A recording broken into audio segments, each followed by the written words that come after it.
সফলতা কোথায় আছে, বিফলতা কোথায় আছে? সফলতা ওখানেই আছে যেখানে কোরআন আছে।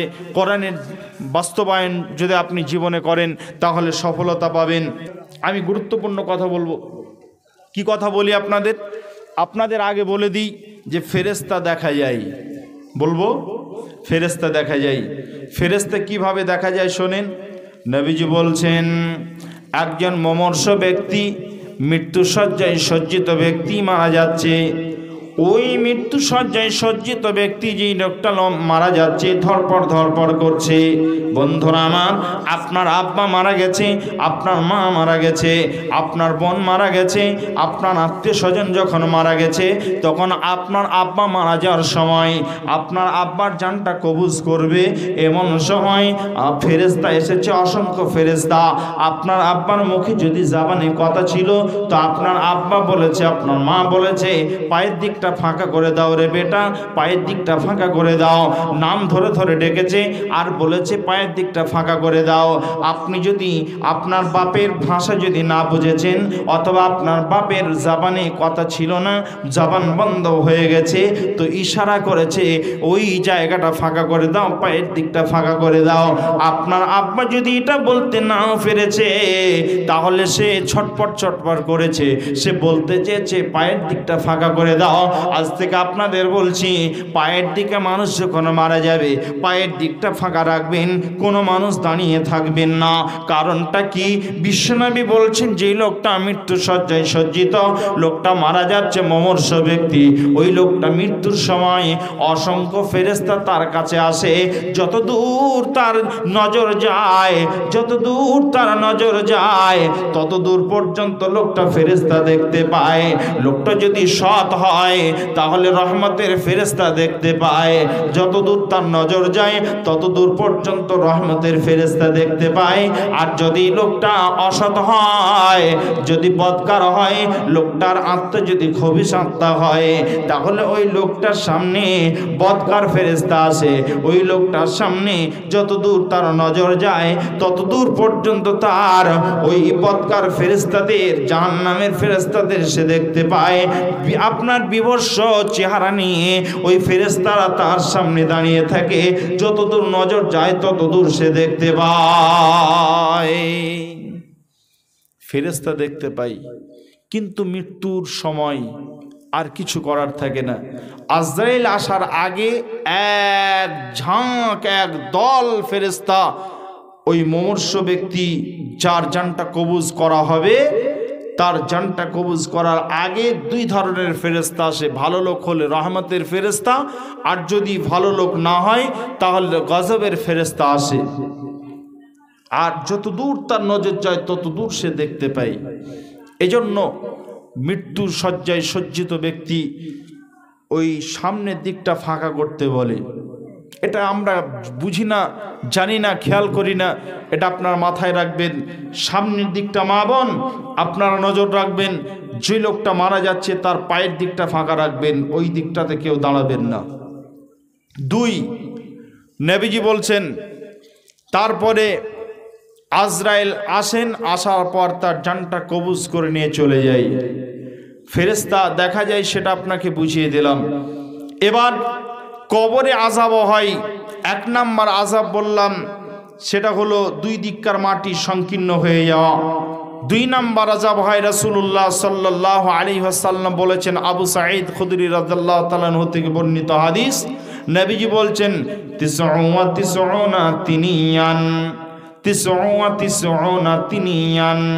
নবীজি বলছেন, শোনো, একজন মানুষ, আজকে এই সভাটা ছোট্ট একটা সভা, এখানে যদি 10,000 20,000 লোক বসে থাকে, বড় বড় মজলিস হয়, ওই মজলিসে অথবা আজকের এই সভাতে যদি একটা ছোট্ট ঠিক এই সাইজের যদি হেলে সাপ, যে সাপটার বিষ নেই, সাপটা আপনার কাউকে কাটে না, কাউকে কামড়ায় না। এমন একটা সাপ যদি এই জায়গাতে দেখতে পাই, তাহলে একটা মানুষও বসে থাকবে না। বসে থাকবে কি? বসে থাকবে না, সবাই দাঁড়িয়ে যাবে। মেয়েরা হলেও দাঁড়িয়ে যাবে, ছেলেরা হলেও দাঁড়িয়ে যাবে, কেউ আপনার বসে থাকবে না। দেখা যাবে কেউ একজন দেখতে পেল, বলল ভাই এ সাপ তো কামড়ায় না, এ সাপ তো কাউকে কাটবে না, আপনি চলে যাবে। চিন্তা নেই, সবাই বসে যাও। এরপরে কিন্তু কোনো মানুষ বসবে না যতক্ষণ পর্যন্ত নিশ্চিত সাপটাকে না মারতে পারবে, না তাড়াতে পারবে, ততক্ষণ পর্যন্ত ওই জায়গাতে ওই মজলিসে কেউ বসবে না। সাপের কথা বলতে গিয়ে আর একটা অতিরিক্ত কথা আপনাদের বলে দিচ্ছি, এটা বলার ছিল না তাও বলে দিচ্ছি। বাড়িতে সাপ দেখতে পাওয়া যায় কি যায় না? যায়। বাড়িতে অনেক সময় সাপ দেখতে পাওয়া যায়। বিশ্বনবীর একজন সাহাবী, ওই সাহাবীটা নতুন বিবাহ করেছেন আর একটা যুদ্ধর ময়দানে গেছেন, আর স্ত্রীকে বলেছেন, স্ত্রী রে বাড়ি থেকে তুমি বাহির হবে না, বাড়ির গণ্ডির ভিতরে থাকবে, রাস্তাতে তুমি যাবে না, প্রয়োজনীয় আমি যতদিন না আসবো ততদিনের সমস্ত প্রয়োজনীয় জিনিস তোমাকে আমি দিয়ে যাচ্ছি, তুমি বাড়ির বাইরে যাবে না। এই ওসিয়ত করে গেছে কে না? তার স্বামী। এই সাহাবীটা চলে গেছেন, আর এই স্ত্রীটা একবার বাড়িতে যাচ্ছে, একবার ওই দরজা ভেদ করে রাস্তায় নেমে গেছে। সে লক্ষ্য করছে কেউ আসছে কি আসছে না। এমন সময় দেখছে তার স্বামী দীর্ঘদিন পর, তার স্বামী তার স্ত্রীর জন্য অপেক্ষায় ছিল, স্ত্রী তার স্বামীর জন্য অপেক্ষায় ছিল। এবার স্ত্রী যেন রাস্তায় দাঁড়িয়ে আছে। এই দৃশ্যটা দেখে এই লোকটা, বাড়িওয়ালা লোকটার মেজাজ হয়ে গেছে খারাপ, তলোয়ার দিয়ে তাকে চালিয়ে দেবে, হত্যা করে ফেলবে, তাকে কতল করে দেবে। এই দৃশ্যটা মেয়েটি বুঝতে পেরে বলছে, স্বামী গো, তোমার অবস্থা দেখে আমি বুঝতে পেরেছি তুমি আমাকে হত্যা করবে, কতল করে দেবে। আমি তোমার নাফরমানি স্বামী, নাফরমানি স্ত্রী, আমি তোমার ফরমাবরদার নয়। তুমি যে ওসিয়ত করেছো ওসিয়ত অনুযায়ী বাড়ি থেকে বাহির হয়ে চলে এসেছি। আমাকে কে বাড়ি থেকে বাহির করেছে? আমি তো এমনি বাড়ি থেকে বাহির হইনি, আমাকে বাড়ি থেকে কে বাহির করেছে এইটা আগে তুমি নিজের চোখে দেখে নাও, তারপরে আমাকে যা শাস্তি দেবে আমি মেনে নেব। লোকটা ঘরে গেল, বাড়ি থেকে বলছে কে? বলছে ঘরে গিয়ে দেখো। ঘরে গিয়ে দেখছে যেই বিছানায় স্ত্রী থাকার কথা, যেই বিছানায় শুয়ে থাকার কথা, ওই বিছানাতে বড় একটা সাপ এভাবে, কি বলেন আপনার, ফেকন তুলে দাঁড়িয়ে থাকে। জি, এভাবে দাঁড়িয়ে আছে, আর সে হুঙ্কার দিচ্ছে, তার ভাষাতে সে হুঙ্কার দিচ্ছে। এই অবস্থাতে কে থাকবে তার বাড়িতে? স্বামী এত রেগে গেছে, যুদ্ধর ময়দান থেকে এসেছে, এখন তার স্ত্রীর কাছে এসে সে শান্তি নেবে, সে রাগকে কন্ট্রোল করতে না পেরে বাড়ি থেকে আমার স্ত্রীকে বাহির করে দিয়েছে। এই রাগকে কন্ট্রোল করতে না পেরে ওই জায়গাতে সাপটাকে মেরেছে। এই মেয়েটি বলছেন রাসূলের সামনে, সাপটা আগে মারা গেল না আমার স্বামী আগে মারা গেল, আমি আপনাকে বলতে পারবো না। কেন?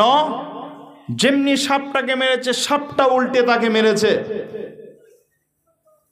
সাপটাকে যেমনি তলোয়ার দিয়ে মেরেছে, সাপটা অমনি তাকে আঘাত করেছে, সাহাবীকে আঘাত করেছে। কে আগে মারা গেল আমি বলতে পারবো না ইয়া রাসূলুল্লাহ।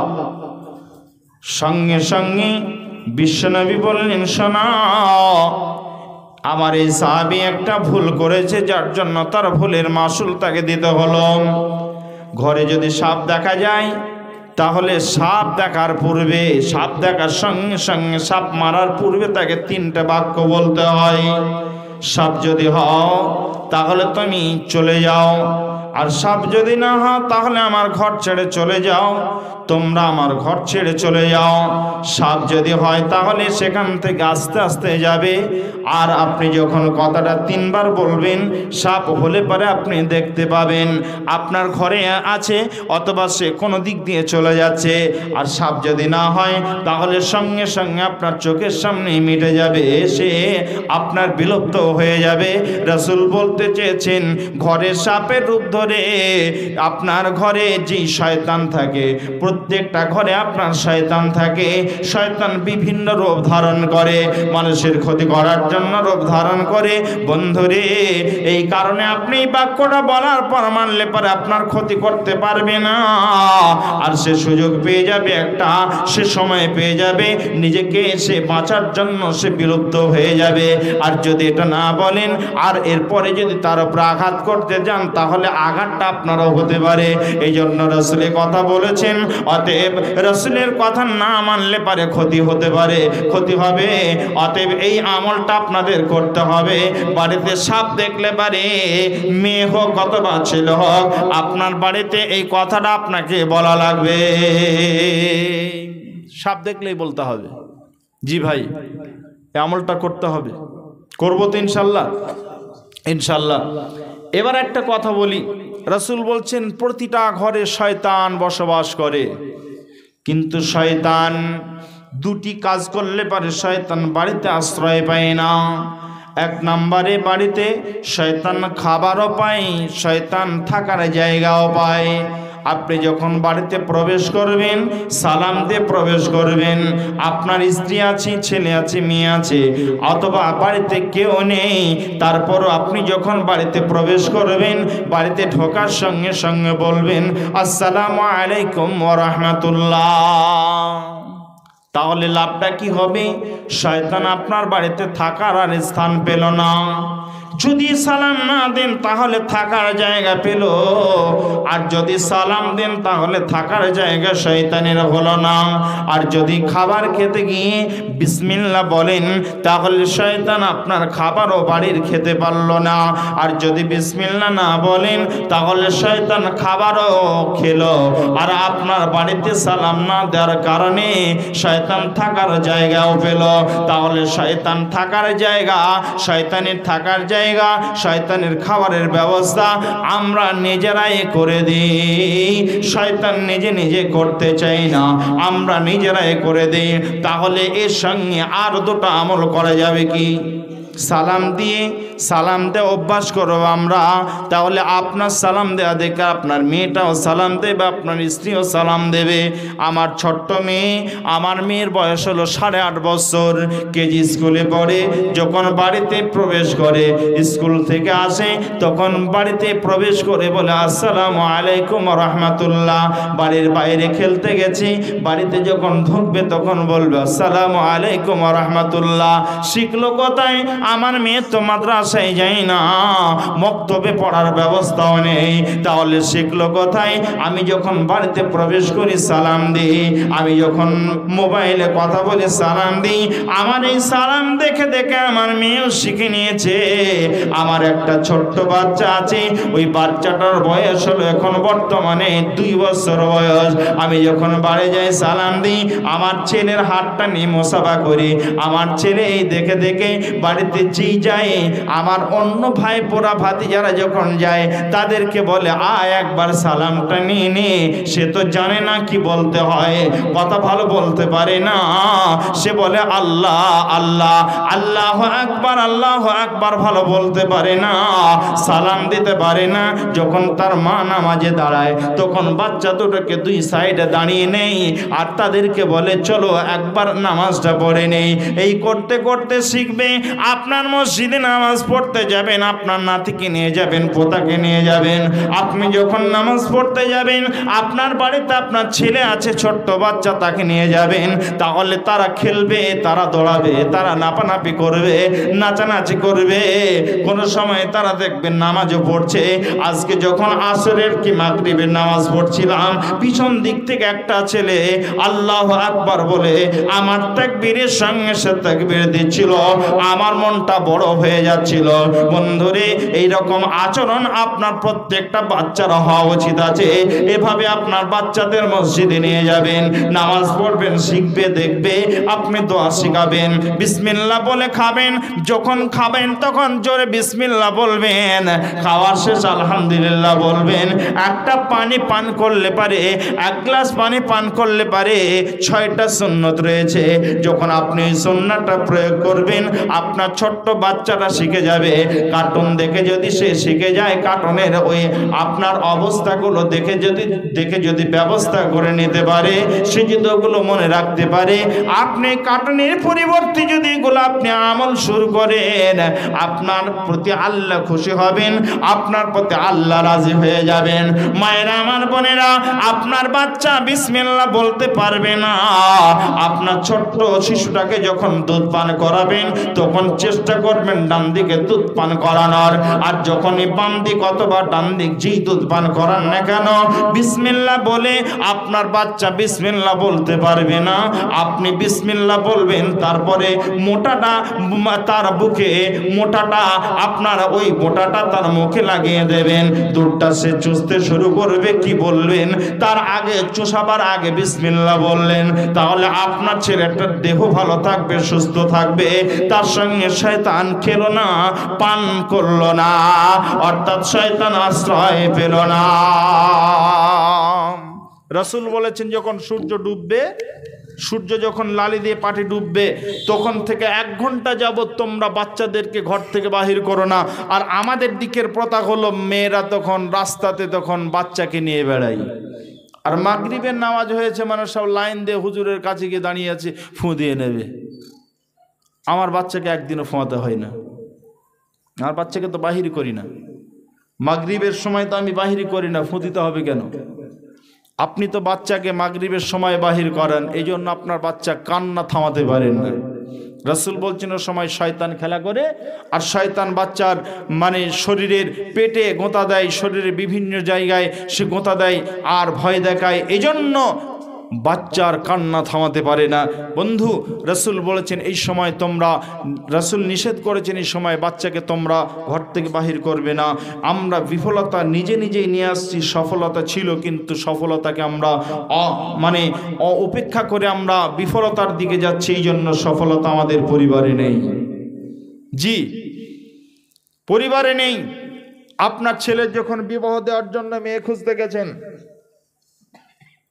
খুঁজতে গেছেন, তখন আপনি দেখে খবর নিয়েছেন, 5টা মেয়েও দেখেছেন, মেয়েগুলো খুবই ভালো, পরেশগার মেয়ে, কিন্তু আপনার পছন্দ হচ্ছে না। কেন না? মাল করে দিতে পারছে না। আপনাকে জিজ্ঞাসা করছে, কি ব্যাপার মুরব্বী, ছেলের বিয়ে দেবেন না? মেয়েটা তো খুব ভালো, নামাজি, খুব, আপনি যা খুঁজছিলেন সব তো ফিট আছে। হ্যাঁ বাপ, সবই ঠিক আছে, কিন্তু ছেলে পছন্দ করছে না। কিন্তু আসল উদ্দেশ্য খারাপ। এই জন্য রাসূল বলেছেন, ইন্নামাল আমালু বিন্নিয়াত। বুখারীতে প্রথম হাদিস নিয়ে এসেছেন আল্লামা বুখারী রাহমাহুল্লাহ আলাইহি। তিনি প্রথম হাদিসটা যেটা নিয়ে এসেছেন বুখারীর, কোরআনের পরে যে হাদিসটার স্থান, যে কিতাবটার স্থান, ওটা হলো বুখারী শরীফ, বুখারী হাদিস, বুখারীর স্থান। ইমাম বুখারী রাহমাহুল্লাহ আলাইহি প্রথম যে হাদিসটা নিয়ে এসেছেন, ওটা হলো ইন্নামাল আমালু বিন্নিয়াত। যে নিয়ত নিয়ে আপনি কাজ করবেন, ওই কাজটা ওই রকমভাবে আপনার সফলতা আসবে। এজন্য বিয়ের পরে আপনার বৌমা আপনার পাতে ভাত খোলে না, বাড়িতে আগুন লেগে আছে, অশান্তির আগুন দাও দাও করে জ্বলছে, শান্তি ছিল, অশান্তি আপনি ডেকে নিয়ে এসেছেন। আপনার বিফলতা আপনার সংসারে আপনি নিজেই ঢুকিয়েছেন।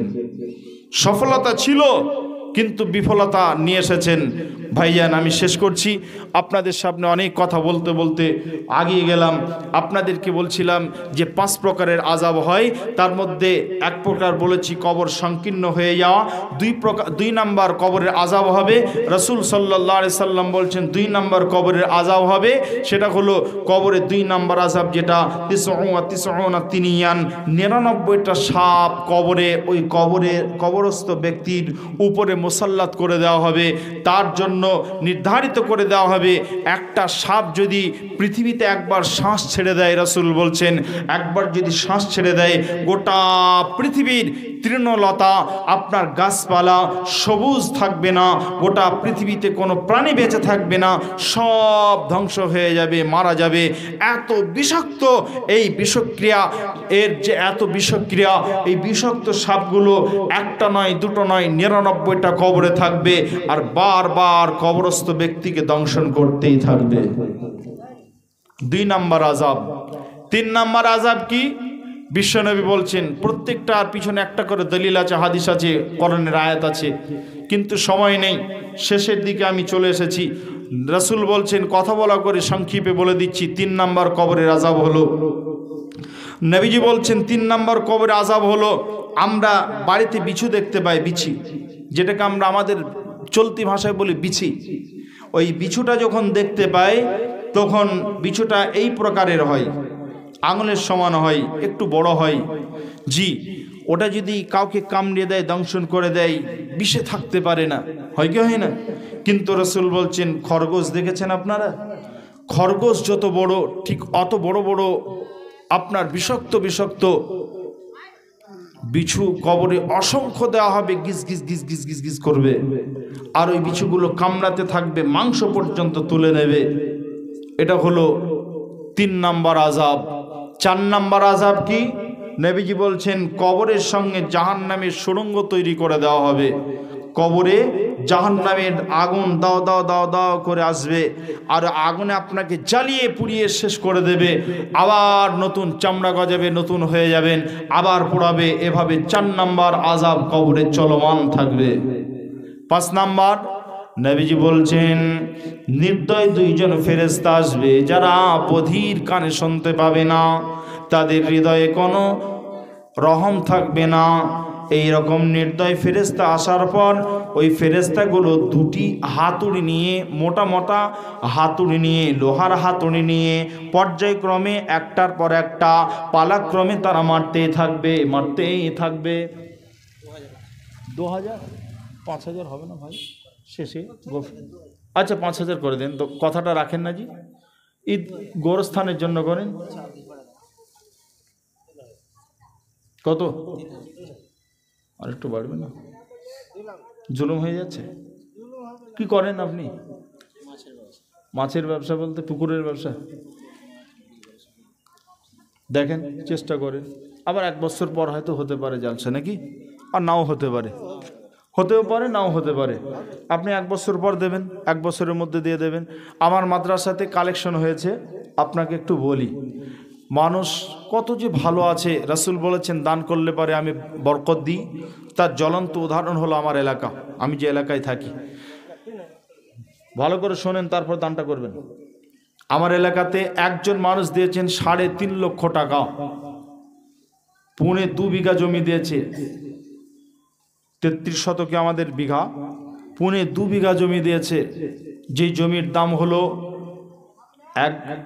এক বিঘা জমির দাম হলো আপনার কম করে 10 লক্ষ টাকা। পুনে 2 বিঘা দান করেছে। টোটাল কালেকশন হয়েছে প্রায় 1 কোটি টাকার কাছাকাছি। গত 12 তারিখে জালসা হয়েছে এই মাসের।